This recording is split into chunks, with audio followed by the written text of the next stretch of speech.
ئێوارەتان باش خۆشحاڵین لە بەرنمەیەکی نوێی چاوپێکەوتن لەگەڵتان شادەبینەوە. چاوپێکەوتنی ئەم جارەمان لەگەڵ بەڕێز هێمن هەورامی بەرپرسی مەکتەبی پەیوەندیەکانی دەرەوەی پارتی دیموکراتی کوردستانە. کاکێ من زۆر بەخێراتن دەکەین بۆ ستۆدیۆکانمان لە هەولێر. زۆر سپاس. سەرەتا ئەمەوێت لە کۆبوونەوەکەی دوایەمینی نێوانێکێتی پارتی دیموکراتی کوردستان دەست پێ بکەم. لەم کۆبوونەوەیە کە باس لە تنگەشەکانی ئەم دوایەی هەرێمی کوردستان و بەغدا کرا، زۆر بەوازەحی و بە ئاشکرا دیار نەبوو کە جارێکی تر یەکێتی و پارتی یاخود لانی کەم پارتی دیموکراتی کوردستان داوای لێسەندنەوەی متمانە لە نووری مالکی بکەن.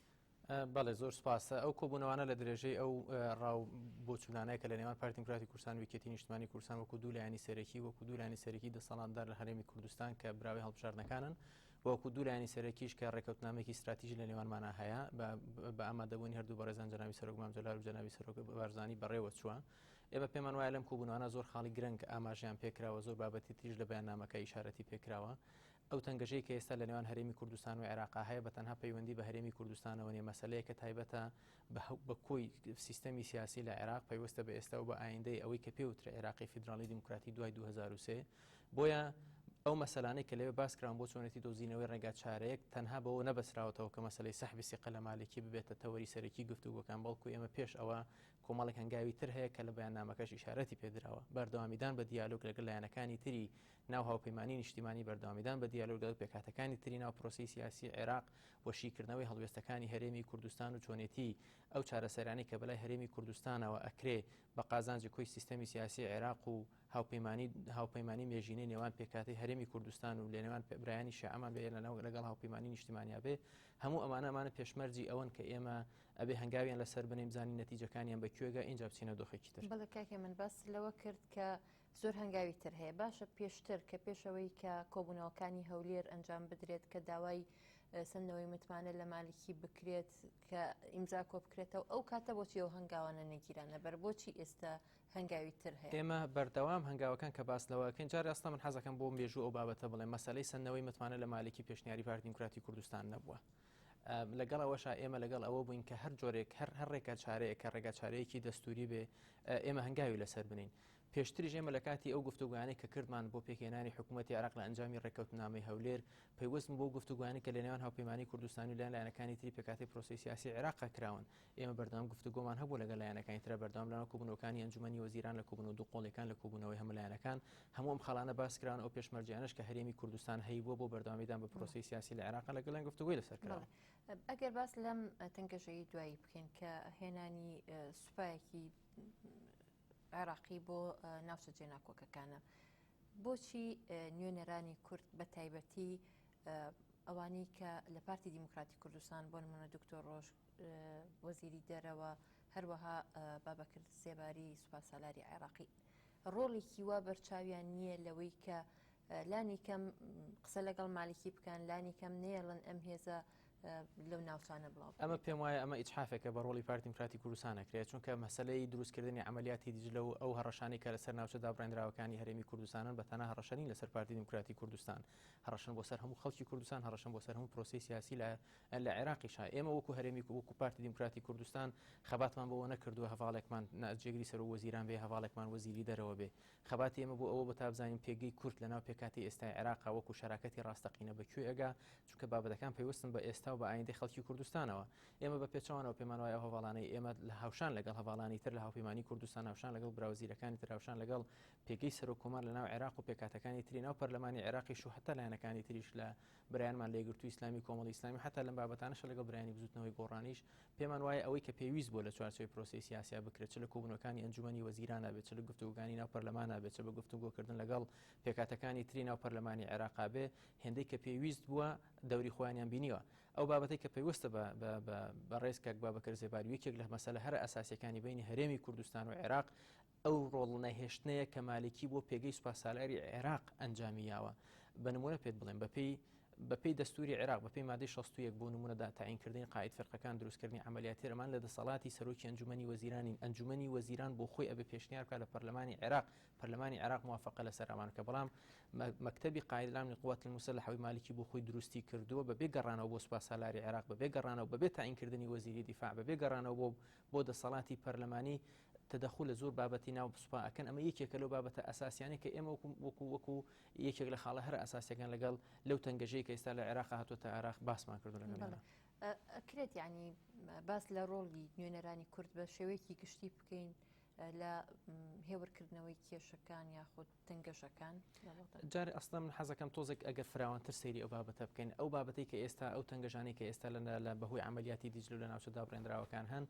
بەشێکن لە کۆی کۆمەڵێک تەنگەژەی تر کە عێراق بە شێوازێکی بنیەوی ئێستا پیاە تێپەڕێ ئێمە لە عێراق ئێستا ئەزمە دیموکراسیەتمان هەیە لە عێراق تەنگەژەی نەمانی متمانەمان هەیە لە عێراق نەمانی مانای حەقیقی بۆ بەشداریکردن لە ناو پرۆسی سیاسی هەیە لە ناو عێراقا ئێستا چ ئێمە وەکو کورد وەکو پێکاتەکانی تریش شعور بەوە ناکەین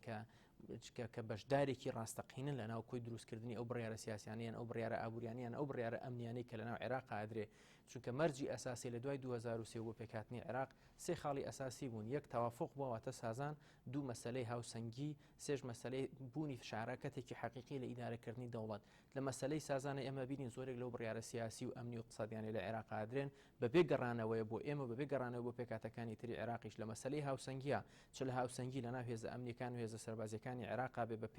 بەپێی مادەی نوێی دەستوری عێراقی بێ سوپای عێراق ڕنگدەرەوەی پێکاتەکانی عێراق و هاوسەنگی تیا بپارێزرێ بەڵام ئەگە تۆ سەیری سەر ژمارەی بەشداری کورد لە ناو سوپای عێراق بکەی بە ئاشکرا دیارە کە هاوسەنگی لە ناو بابەتەکانی ناو سوپا و لایەنەکانی تریشانیە جگە لەوەش مەسەلەی شەراکەتی ڕاستەقینە ئێمە وەکو دیسان باسەکەم ئێمە شعورمان بەوە نەکردوکە وەکو کورد بە تایبەتی لە حکوومەتی ئێستا عێراقیان شەریکێکی ڕاستەقینەی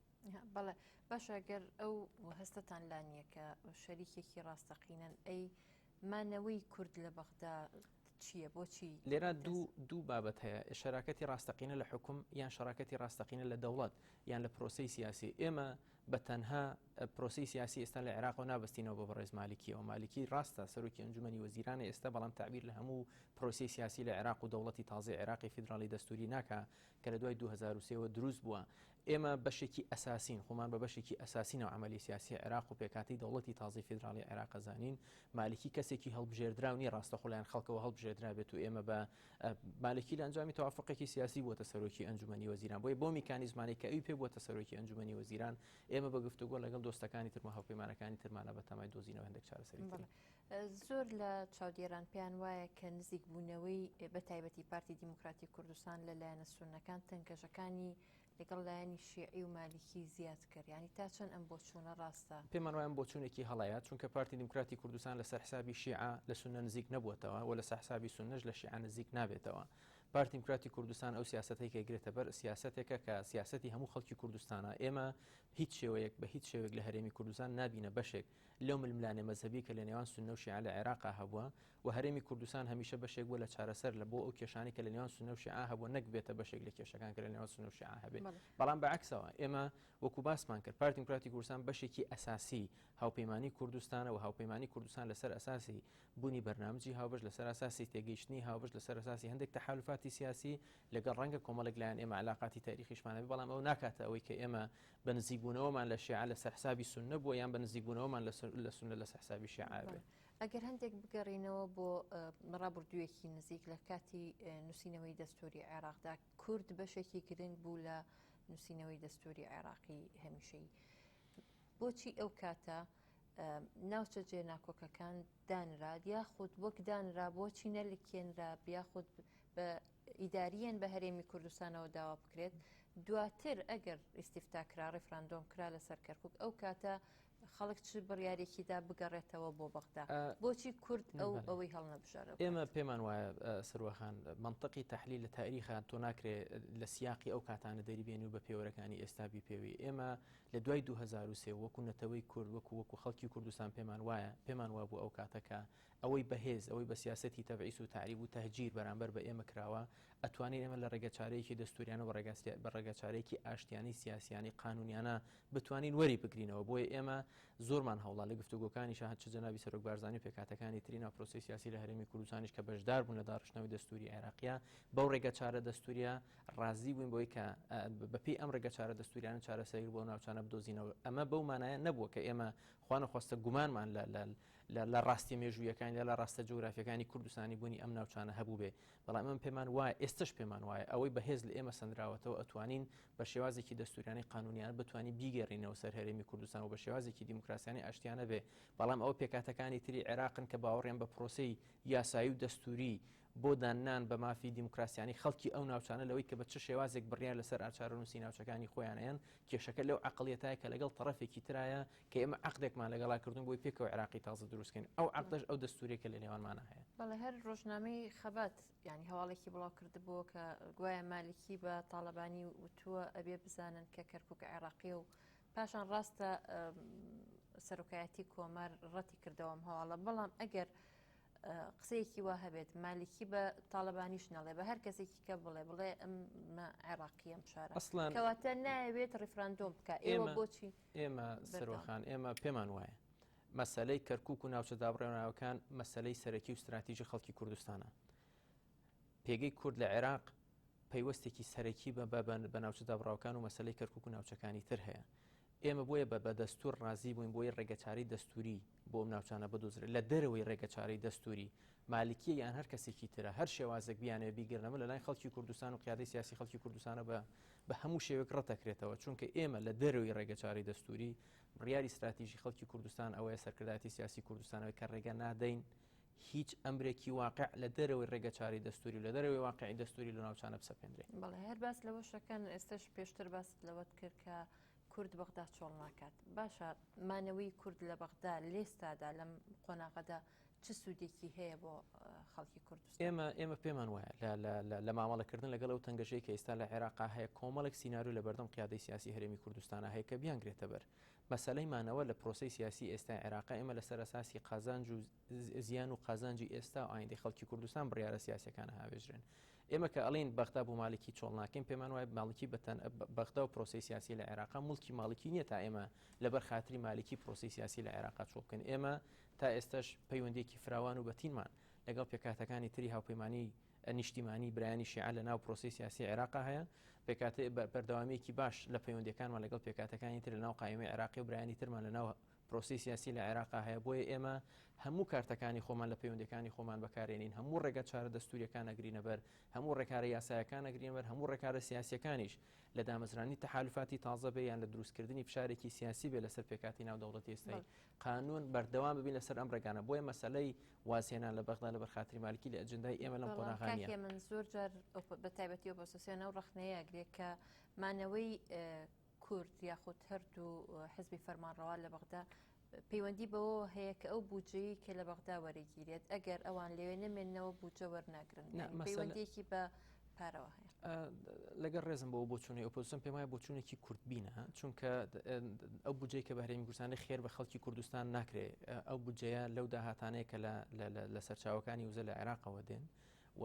ئەو بودجەیە کە بۆ هەرێمی کوردستان دابینەکرێت نەوتی کوردستان لە کەرکک بەشێکی سەرەکی دروستکردنی ئەو داهاتێک کە بۆ هەموو عێراقیەکان هەیە و ئێمەش دەستورێکمان هەیە لە عێراقا کە کەسێک خێر بە خەڵکی کوردستان ناکە بە پێی ئەو دەستور و بە پێی مشارەکەی خەڵکی کوردستان بە پێی ڕێژەی دانیشتوانەکەی بەشی بودجەی خۆی لە ناو دەوڵەتی ئێستای عێراقا هەیە ئێمە کێشەمان لەگەڵ ئێستای سەرۆکوەزیران و لەگەڵ حکوومەتی ئێستای عێراق لەگەڵ ئەو سیاسەتەی کە سەرۆکوەزیرانی ئێستای عێراقی گرێتە بەر بەو مانایە نییە کە ئێمە کێشەکان لەگەڵ کۆی ئەو سیستەمەیە کە لە ناو دەوڵەتی عێراقا هەیە ئەگەر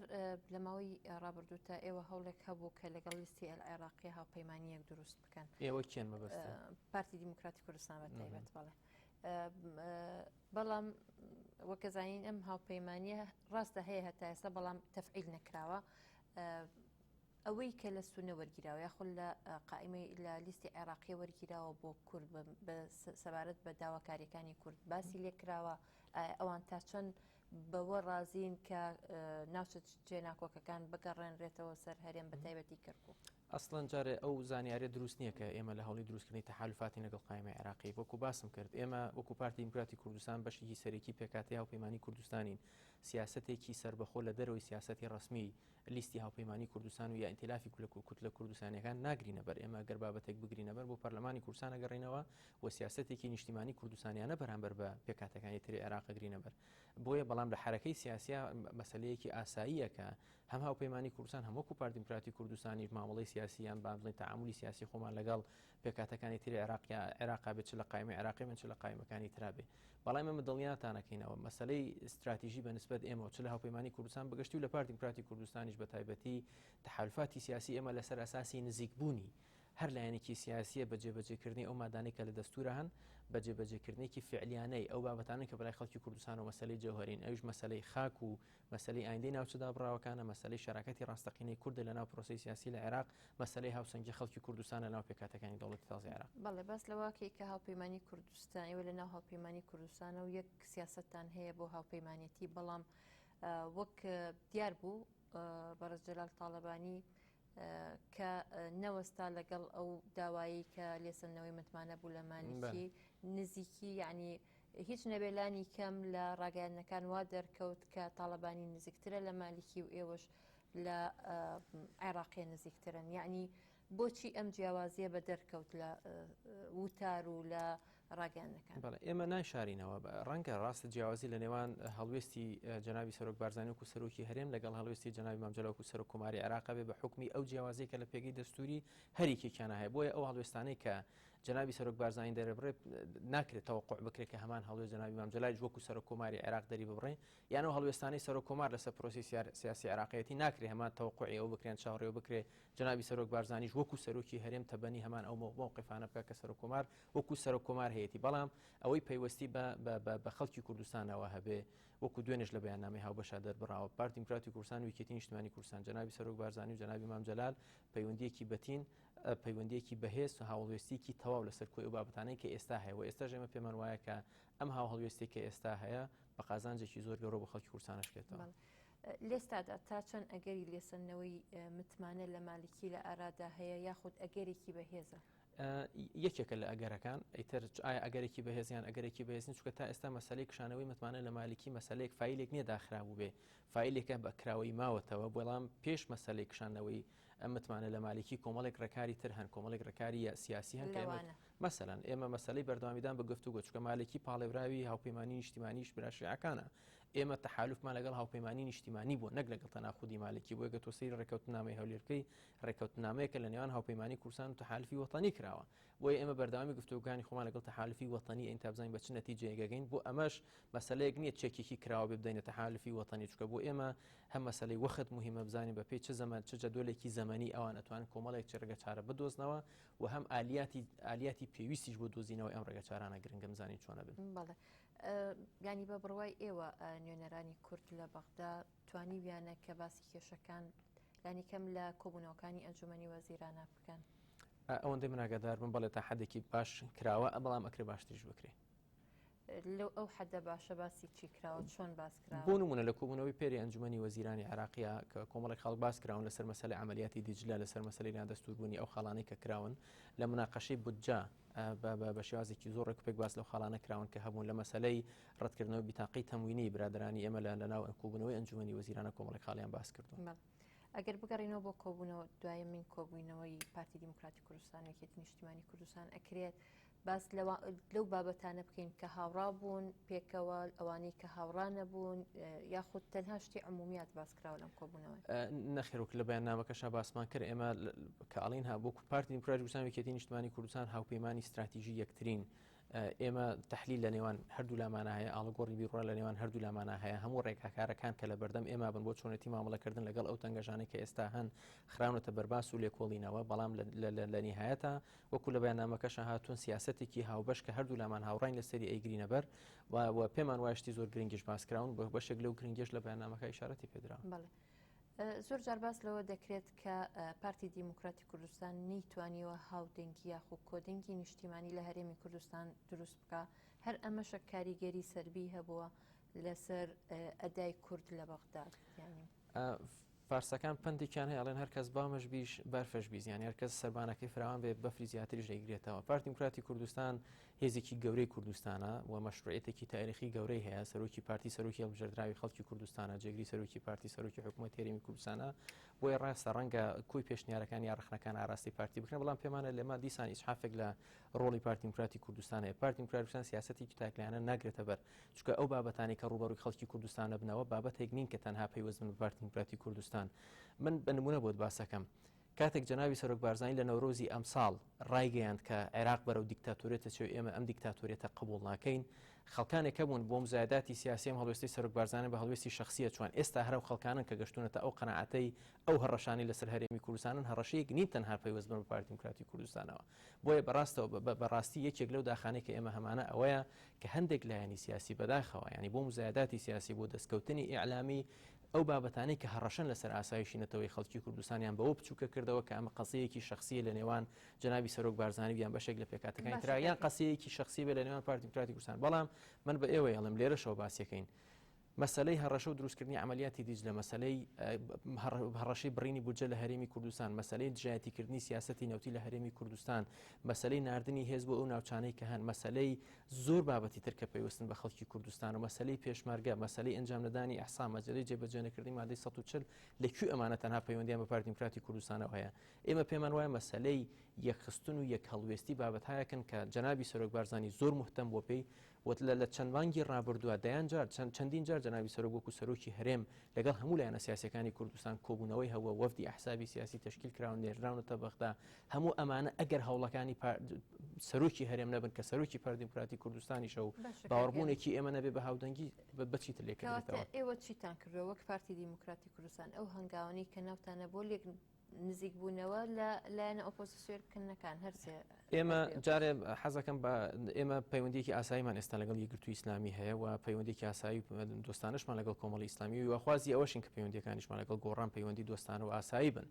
ئێمە پێمان وایە کە هیچ وەختێک پارتی دیموکراتی کوردستان نەدەست پێشخەر بوو نەدەست پێشخەریش ئەبێ لەوەی کە پەیوەندیەکان پەیوەندی ئاسایی نەبن چونکە پێمان وایە هەرێمی کوردستان بە قۆناغێکی ڕاگوسەری زۆر سەختی نەتەوەیە تێپەڕێ بە قۆناغی تەواوکردنی هێنانەدی ئامانجەکانی ڕزگاری نیشتیمانی خۆیان تێپەڕێ و تاکە هێزێک تاکە چەکێک کە بەدەست خەڵکی کوردستانە بێکرێزی خەڵکی کوردستان خۆیەتی پارتی دیموکراتی کوردستان سیاسەتێکی نیشتیمانی کوردستانیانی لەگەڵ هاوپەیمانەکەی کێکێتی نیشتیمانی گرتوێتە بەر لە زۆرێک لە وەرگرتنی قەرارە سیاسەکان جەنابی سەرۆک لەگەڵ هەموو ئەحزابی سیاسی دانیشتووە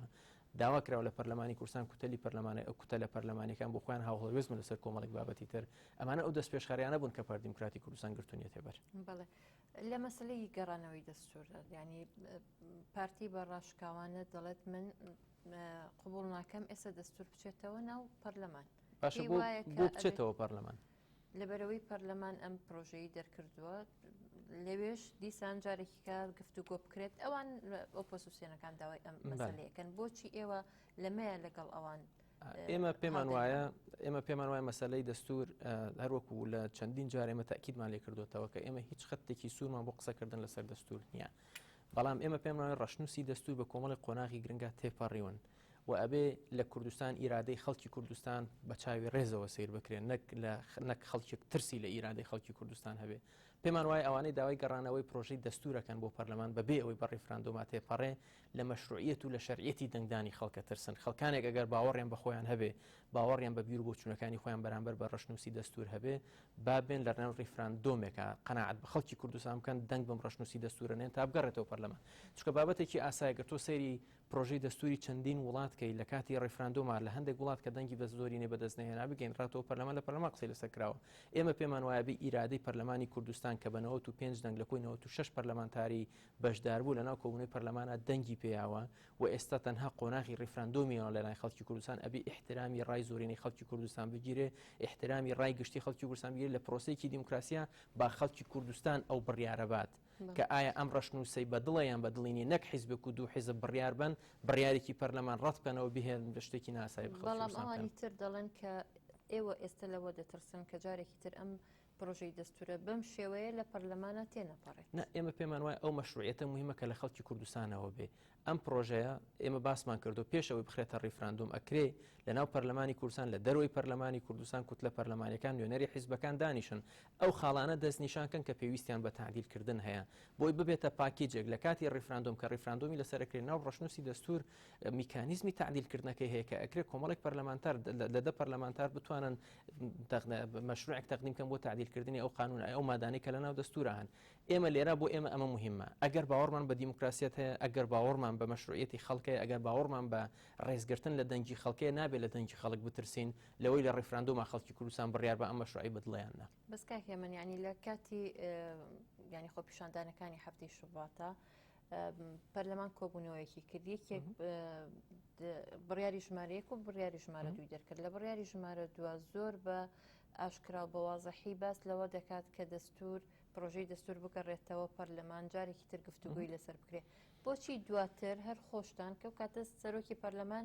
ئەندامی مەکتەبی سیاسی پارتی دیموکراتی کوردستان بۆ هەر خۆتان پاشەکشەتان کرد لەم مەسەلە پاشەکشە نیە ئێمەش ئێستش ئەڵێن ئێستش سوورین لەسەرەوە خۆ ئێمە نامانەوە دەستورە بۆ ئێمە بەیان تەنها بۆ لایەنێکی دیاری کراوە بێ ئەو دەستورە بۆ خەڵکی کوردستانە هەتا گفتوگوی زیاتری لەسەر بکرێت بۆ ئێمەش گرنگە بەڵام ئێمە ئەڵێن ئەم پرۆژەی دەستورە بە کۆمەڵێک فلتەری یە قانونی خۆیان تێپەڕیون و ئێستا تەنها ئەوەی ماوە کە لایەن خەڵکی کوردستانەوە بڕیاری لەسەر بدرێ ئێمە ئەڵێن ئەبێ ئیرادەی خەڵکی کوردستان سەرکەوتوو بێ لە جیاتی ئیرادەی ئەحزاب چ ئەم حیزبانە ئێمە بین وەکو پارتیان یەکێتی بێن یان لایەنەکانی تری ئۆپۆزیسیۆن بێ ئێمە باوەڕمان بە خەڵکی کوردستان هەبێ نابێ بڕیاری خەڵکی کوردستان نادیدە بگرین ئەم پرۆژە دەستورە بە کۆمەڵێک فلتەری قانونی مەراحلی قانونی خۆیان تێپەڕیون ئێستا ئەگەر باوەڕمان بە دیموکراسیەت هەیە ئەگەر ئەو لایەنەی داوای گەڕانەوەی پرۆژەی دەستور بۆ پەرلەمانەکەن باوەڕیان بە ئیرادەی خەڵکی کوردستانەیە ڕێز لە ئیرادەی خەڵکی کوردستانەگرن نابێت لە ڕای گشتی خەڵکی کوردستان هەر لێرەوەیە کە ڕخنەی ئەوەتان لێ دەگیرێت کە ئێوە کۆدنگی نیشتیمانی لە هەرێمی کوردستانە ناکەن بە تایبەتی هەردوو حزب یەکێتیش و پارتی دیموکراتی کوردستانیش وەڵامەکە دووەرەگرم بەڵام دوای ناوبڕێک ئازیزان دەچینە ناوبڕێک و دەگەڕینەوە لاتان